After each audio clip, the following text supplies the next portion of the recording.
Domaći kolači ovih vrednih penzionerki uskoro u ponudi brojnih kafića. Sljedeći korak – otvaranje poslastičarnice.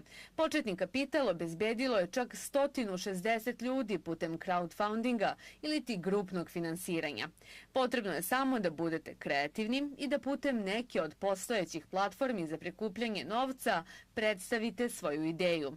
A ljudi će novčanim donacijama to i nagraditi. Grupno finansiranje nije klasično doniranje na koje smo mi navikli, nego vi zapravo onim ljudima koji vas podrže dajete nešto za uzvrat.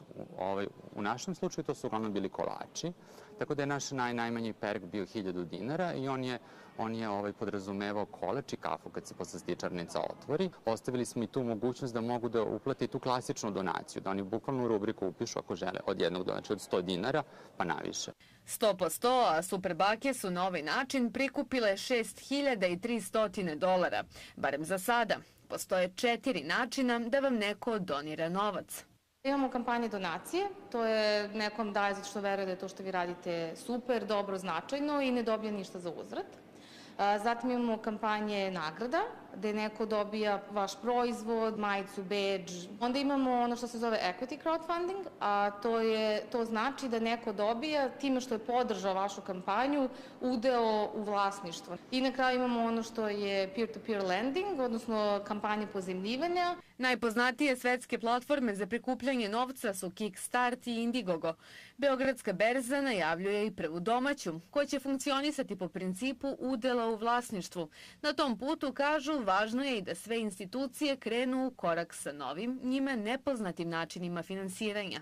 Namena ove platforme je za kompanije koje već imaju neki proizvod, odnosno imaju neki već uspostavljen biznis proces koji traže dodatna finansiranja. Postoji dovoljno novca za finansiranje projekata. Samo je pitanje gde će ti projekti biti realizovani.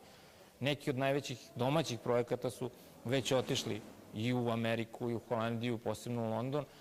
Ako želimo da im obezbedimo finansiranje, moramo i mi odraditi nešto za prilagođavanje našeg, možda starog, rigidnog sistema. U svetu najviše novca na ovaj način prikupljeno je za sad Pebble, više od $20 miliona. Na našim prostorima iznosi manji, ali ne i zanemarljivi. U poslednjem kvartalu prošle godine smo imali 2 veoma uspešne kampanje. Jedna je vezana za video horor igricu koja je skupila skoro $200.000, a druga je, na primjer, vezana za društvenu igru koju prave stare i mlade generacije negde na Zlatiboru i ona je skupila $100.000 i nešto dolara. U Srbiji je preko crowdfundinga po posljednjim informacijama uplaćeno nešto više od $650.000. Najviše projekata iz oblasti umetnosti, čak 32%. Od svetskih brojki možda smo još uvek daleko, ali krećemo se u dobrom smeru.